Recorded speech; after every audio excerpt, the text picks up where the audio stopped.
لا إله إلا الله وحده لا شريك له وأشهد أن محمدًا عبده ورسوله أما بعد فإن خير الحديث كتاب الله وخير الهدي هدي محمد صلى الله عليه وسلم وشر الأمور محدثاتها وكل محدثة بدعة وكل بدعة ضلالة وكل ضلالة في النار. أعوذ بالله السميع العليم من الشيطان الرجيم. بسم الله الرحمن الرحيم.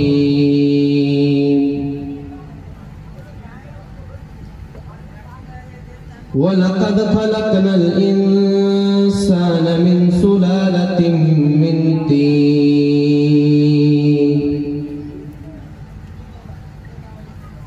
رب اشرح لي صدري ويسر لي أمري واحلل عقدة من لساني يفقهوا قولي.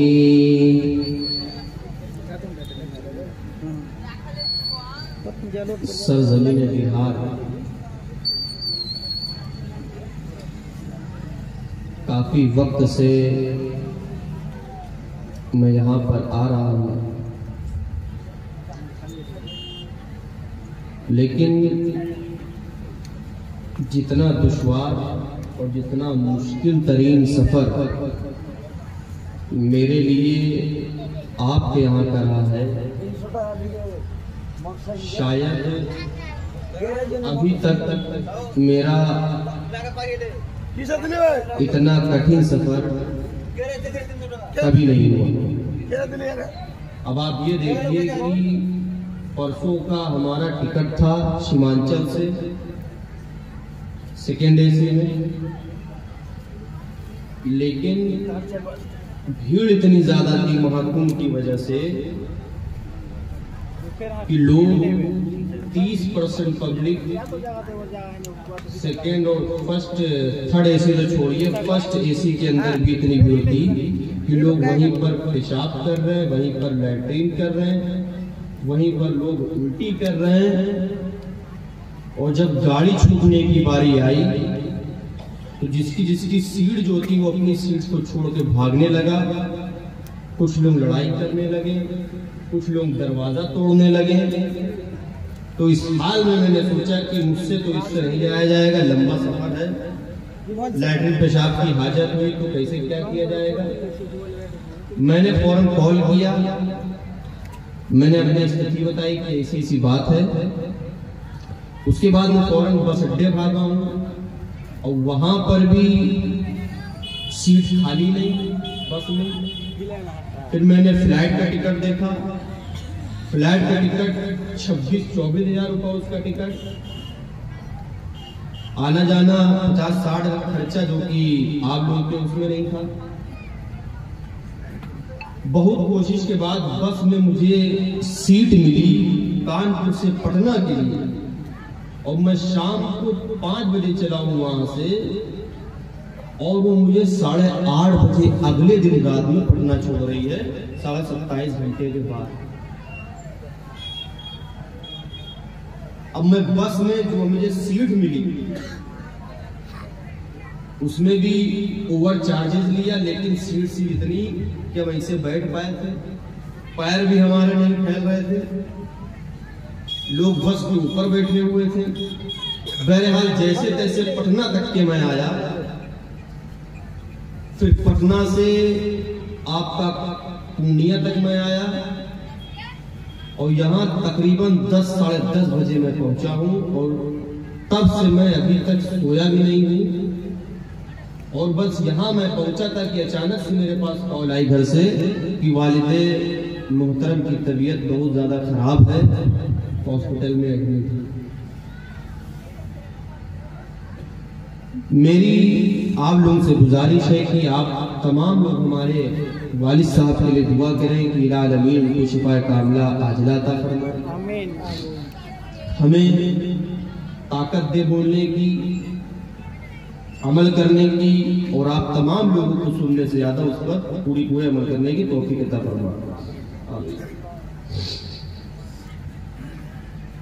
عنوان جو دیا گیا ہے وہ بڑا حساس عنوان ہے، علم و تربیت کے تعلق سے آج ضرورت ہے اس موضوع کی۔ اللہ سبحانہ و تعالیٰ نے اس کا بے پناہ شکر و احسان ہے کہ ہمیں اور آپ کو انسان بنایا ہے۔ اللہ نے جانور بھی بنا سکتا تھا، جنہیں نہ کپڑا پہننے کا سلوک، نہ کھانے کا سلوک، نہ چلنے کا سلوک، نہ زندگی بسر کرنے کا سلوک ہو، اللہ ہمیں کتا، بلی، سور کچھ بھی بنا سکتا تھا، لیکن اللہ سبحانہ و تعالیٰ کا بے پناہ شکر و احسان ہے کہ اس نے ہمیں اور آپ کو انسان بنایا۔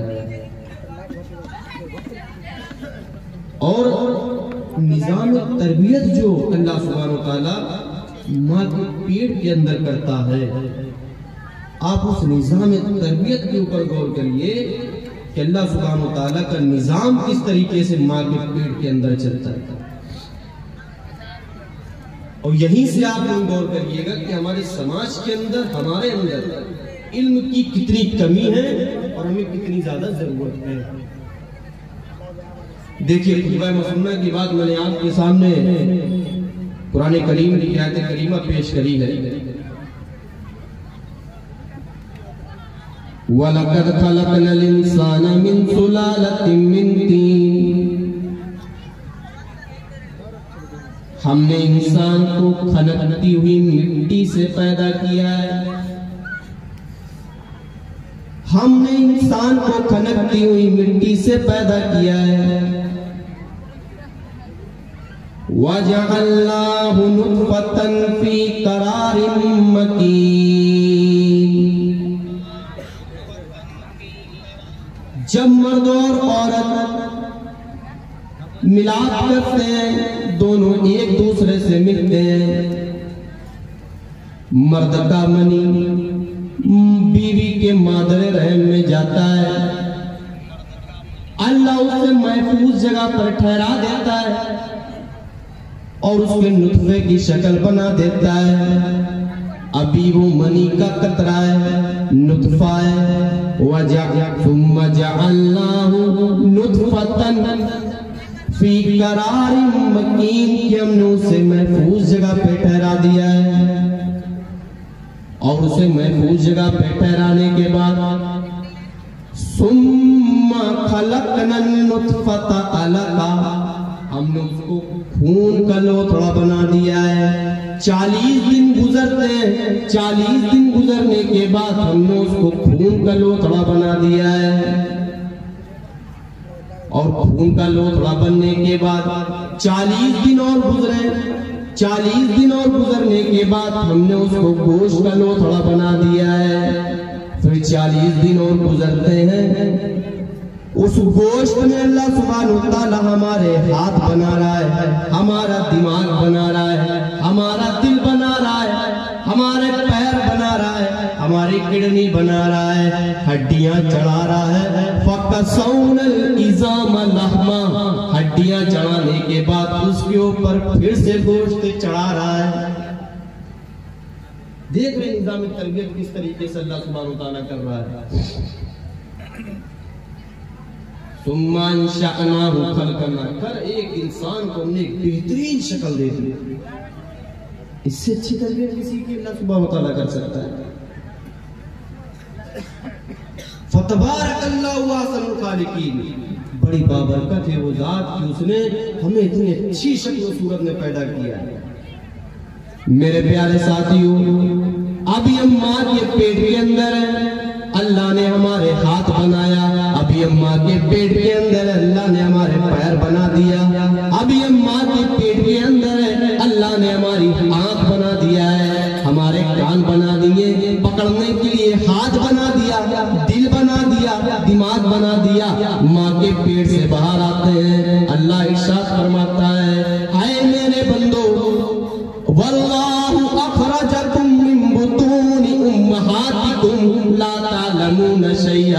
اے میرے بندو جب تمہاری ماں سے تمہارا رب تمہیں نکال رہا تھا واللہ اخرجکم من بطون امہاتکم جب تمہارا رب تمہاری ماں سے تم کو نکال رہا تھا تم اپنی ماں کے پیٹ سے جنم لے رہے تھے لا تعلمون شیئا اس وقت تم کچھ بھی نہیں جانتے تھے تمہارے پاس ہاتھ بھی تھے تمہارے پاس پیر بھی تھے تمہارے پاس سمجھنے کے لیے دماغ بھی تھا سننے کے لیے کان بھی تھے بولنے کے لیے زبان بھی اللہ نے دیا تھا لا تعلمون شیئا تم اس وقت کچھ بھی نہیں جانتے تھے وجعل لکم السمع اللہ نے تمہیں کان دیا سننے کے لیے والابصار آنکھ دی دیکھنے کے لیے والافئدہ اور دل دیا سوچنے سمجھنے کے لیے دماغ دیا سمجھنے کے لیے دل دیا سوچنے کے لیے لعلکم تشکرون تاکہ تم اللہ کا شکریہ ادا کرو اللہ نے یہاں پر جو انسان کی نظام تربیت کری ہے ہاتھ دیا پیر دیا دماغ دیا دل دیا میرے بھائیوں آپ اندازہ لگائیے جتنی بھی چیزیں اللہ سبحانہ و تعالیٰ نے دی ہے ان تمام چیزوں سے ایک انسان علم حاصل کرتا ہے اللہ نے آنکھ دیا ہم دیکھ کر کسی چیز کا علم حاصل کر رہے ہیں اللہ نے ہاتھ دیا ہم محسوس کر کے علم حاصل کر رہے ہیں اللہ نے پیر دیے ہم چل کر کے علم کی راہ کی طرف چل کر کے دین کی طرف چل کر کے ہم علم حاصل کر رہے ہیں اللہ نے کان دیے سننے کے لیے ابھی آپ سن رہے ہیں علم حاصل کرنے کے لیے لعلکم تشکرون اللہ نے جتنی چیزوں کو بیان کیا جتنی بھی چیزیں ہمیں اور آپ کو دی ہیں اس لیے دی تاکہ ہم علم حاصل کریں اور اللہ کا شکریہ ادا کرے میرے پیارے ساتھیوں آج دیکھیے کسی کا 15 سال سے ہاتھ اوپر ہے کوئی 12 سال سے کھڑا ہے کوئی 20 سال سے نہائے نہیں ہے ایسی قومیں جو گوبر کھا کر کے اپنا گزارا کر رہی ہیں جانوروں کا مونت پی کر کے اپنا گزارا کر رہی ہے عورتوں کی شرمگاہوں کی پوجا کری جا رہی ہے تو کہیں شیو لنگ کی پوجا کری جا رہی ہے اللہ کا شکر ادا کریں کہ اللہ نے ہمیں اور آپ کو سوچنے سمجھنے کی صلاحیت بخشی ہے ورنہ بہت سے لوگ ایسے ہیں میرے پیارے ساتھیوں کہ اللہ نے ان کو ہاتھ تو دیے ہیں لیکن پکڑنے کی صلاحیت نہیں ہے انہی لوگوں کے بارے میں اللہ سبحانہ و تعالیٰ نے کہا فرمایا الہم ارجل یمشون بہا کیا ان کے پاس وہ پیر ہے جس سے وہ چلتے ہیں یعنی ان کے پاس پیر تو ہیں لیکن چل نہیں سکتے ام لہم اید یبطشون بہا کیا ان کے پاس وہ ہاتھ ہے جس سے وہ پکڑتے ہیں ان کے پاس ہاتھ تو ہے لیکن پکڑنے کی صلاحیت اللہ سبحانہ و تعالیٰ نے لے لی ہے ام لہم اعین یبصرون بہا ان کے پاس آنکھ ہے آنکھ سے وہ دیکھ نہیں سکتے آنکھ تو ہے لیکن اللہ نے ان کے آنکھوں سے روشنی چھین لیا ہے سمجھنے اور سوچنے کی صلاحیت کو چھین لیا ہے اچھی چیز کو دیکھ نہیں سکتے ہیں ام لہم آذان یسمعون بہا کیا ان کے پاس وہ کان ہے جس سے وہ سنتے ہیں ان کے پاس کان تو ہے لیکن سننے کی طاقت نہیں رکھتے ہیں میرے بھائی پیارے ساتھیوں تصور کریے پیر ہے چلنے کی طاقت نہیں ہے ہاتھ ہے پکڑنے کی طاقت نہیں ہے آنکھ ہے دیکھنے کی طاقت نہیں ہے کان ہے سننے کی طاقت نہیں ہے ایسے ہی لوگوں کے بارے میں اللہ سبحانہ و تعالیٰ فرما رہا ہے ہم نے ان کو ساری چیزیں تو دی ہیں سم بکم عمی فہم لا یرجعون دماغ ہے سوچنے سمجھنے کی صلاحیت نہیں ہے کان ہے سننے کی صلاحیت نہیں ہے آنکھ ہے دیکھنے کی صلاحیت نہیں ہے علم حاصل کرنے کی تمام راستہ جو ہے اللہ نے بند کر دیے ہیں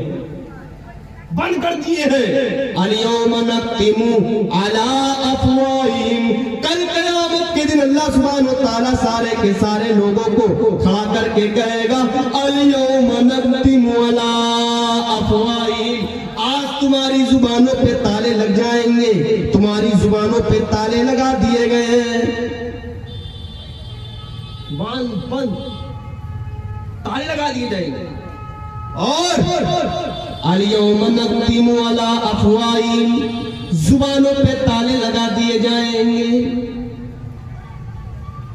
وَتُكَلِّمُنَا أَيْدِيهِمْ، اللہ اکبر، ہاتھ گواہی دیں گے، ہاتھ اللہ سبحانہ و تعالیٰ سے بات کریں گے، ان ہاتھوں سے تم نے علم سیکھا تھا یا گندے کاموں کی طرف بڑھایا تھا، وَتَشْهَدُ أَرْجُلُهُمْ، اور تمہارے پیر گواہی دیں گے، یہ پیر تم گناہوں کی طرف لے گئے تھے یا پھر تم نیکیوں کی طرف لے گئے تھے، تمہاری نیت کیا تھی، علم سیکھنا مقصد تھا یا کچھ اور سیکھنا مقصد تھا، اللہ نے آنکھ دیا، تم نے اس کو کس طریقے سے برباد کیا ہے، اللہ کے کلام اور اس کے رسول کی باتوں پہ دھیان دیا ہے، اس کی چیزوں پہ دیکھا ہے یا پھر گندی چیزوں میں اپنا وقت ضائع کیا ہے، کان دیا ہے لیکن کان تو سن رہے ہیں،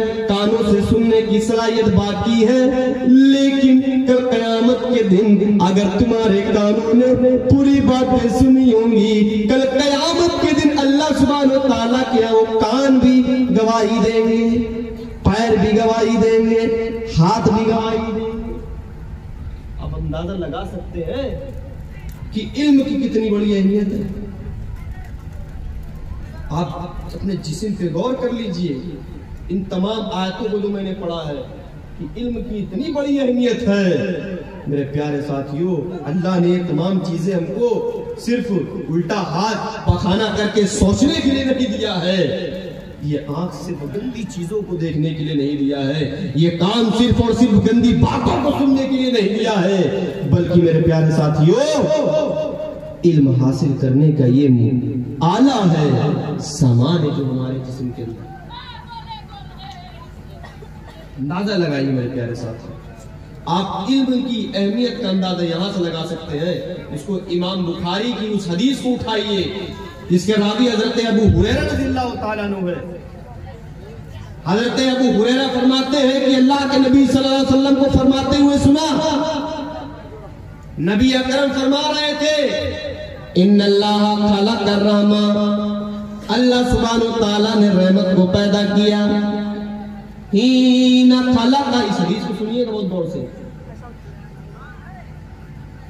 بڑی زبردست حدیث ہے یہ، ہین خلق میت رحمت، اللہ سبحانہ و تعالیٰ نے رحمت کو پیدا کیا، اس دن سے جب سے زمین و آسمان کو اللہ سبحانہ و تعالیٰ نے پیدا کیا، میت رحمت، 100 رحمت کو پیدا کر دیا، 100 رحمت کو پیدا کیا، اور 100 رحمت کو پیدا کرنے کے بعد فَأَمْسَكَ عِنْدَهُ 99 رحمت، 100 رحمت کو پیدا کرنے کے بعد 99 رحمت اپنے پاس روک لی، 99 رحمت اپنے پاس روک لیا، وَأَرْسَلَ فِي خَلْقِهِ كُلِّهِ رَحْمَةً وَاحِدَةً، ایک رحمت جو اللہ سبحانہ و تعالیٰ کے پاس بچی ہوئی تھی اس نے دنیا کے اندر نازل کر دیا، اسی ایک رحمت کی بنیاد پر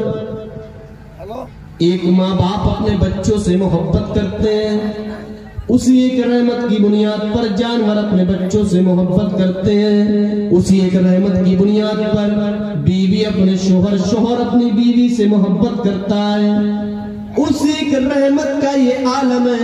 میرے پیارے ساتھیوں، اللہ نے اس ایک رحمت کی بنیاد پر نبی اکرم کو وَمَا أَرْسَلْنَاكَ إِلَّا رَحْمَةً لِلْعَالَمِينَ کا خطاب دے دیا، اے نبی ہم نے آپ کو تمام جہان والوں کے لیے رحمت بنا کر کے بھیجا ہے۔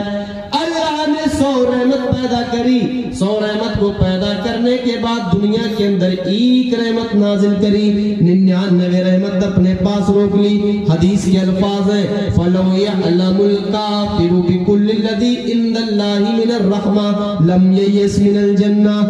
اگر دنیا کا گنہگار آدمی جس نے کبھی اللہ کی عبادت نہ کری ہو، جس نے کبھی اللہ اللہ نہ کیا ہو، مسجد کے دروازے کبھی نہ گیا ہو، فَلَوْ يَعْلَمُ الْكَافِرُ بِكُلِّ الَّذِي عِنْدَ اللَّهِ مِنَ الرَّحْمَةِ لَمْ يَيْأَسْ مِنَ الْجَنَّةِ۔ دنیا کا وہ گنہگار بندہ جس نے کبھی اللہ کی عبادت نہ کری ہو، اللہ کو جانتا نہیں ہے، اللہ کو مانتا نہیں ہے، اللہ کی عبادت نہیں کرتا ہے، زندگی بھر اس نے گناہ پہ گناہ کیے ہوئے ہیں، اللہ کے نبی فرماتے ہیں اگر اس بندے کو جو اللہ کا گنہگار بندہ ہے، اگر اس کو اللہ کی ایک رحمت کا اندازہ ہو جائے کہ اللہ اتنا زیادہ رحم کرنے والا ہے، ایک رحمت کا اندازہ ہو جائے، لم ییس من الجنہ، تو وہ سوچے گا اللہ تو اتنا زیادہ رحم کرنے والا ہے، اللہ تو اپنے بندوں پر اتنا زیادہ مہربان ہے، جب ماں باپ ہم سے ناراض نہیں ہو سکتے ہیں تو اللہ ہمیں جہنم کے اندر کیسے داخل کر سکتا ہے؟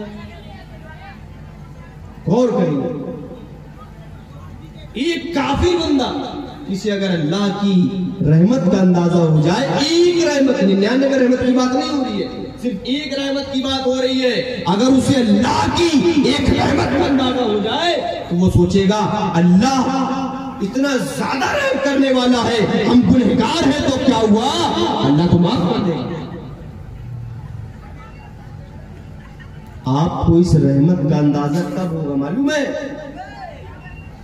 آپ کو اس رحمت کا اندازہ جب ہوگا جب آپ کے اندر علم ہوگا۔ آج یہ امت مسلمہ کہاں جا رہی ہے؟ علم نہیں ہے، اللہ کی رحمت کو کیسے پہچانیں گے؟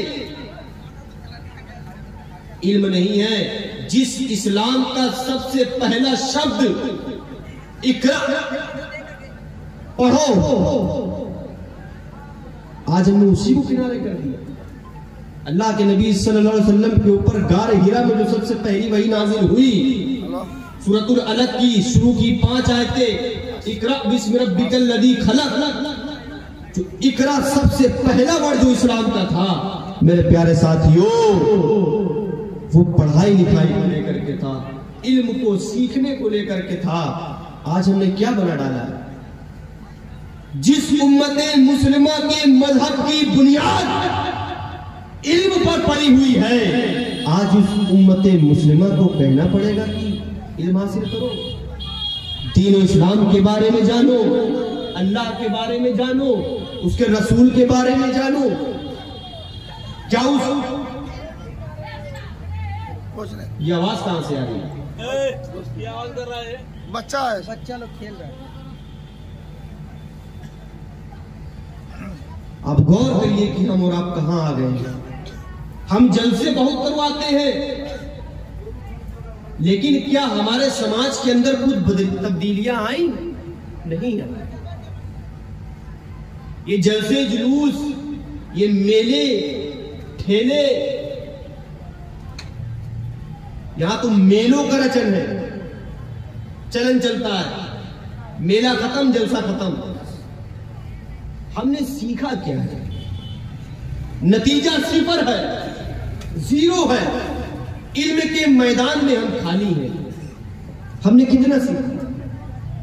ہر انسان اپنے گربان میں جھانک کر دیکھے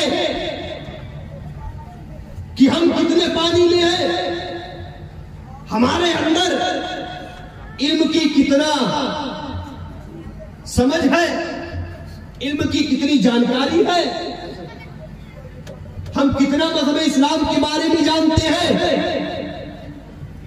ہر انسان اپنے گربان میں جھانک کر دیکھے۔ بڑے جلسے سنتے ہیں، بڑے خطبے سنتے ہیں، فلاں مولوی کو بلانا، لیکن میرے پیارے ساتھیوں ایسی تقریروں سے کیا فائدہ کہ نتیجہ صفر ہو، زیرو ہو؟ ایسے جلسوں سے کیا فائدہ کہ ہم ایک کان سے سنتے ہیں دوسرے کان سے نکال دیتے ہیں؟ اس بیماری کی طرح جب ہمیں ہوتی ہے، اس کو ڈائریا بولتے ہیں،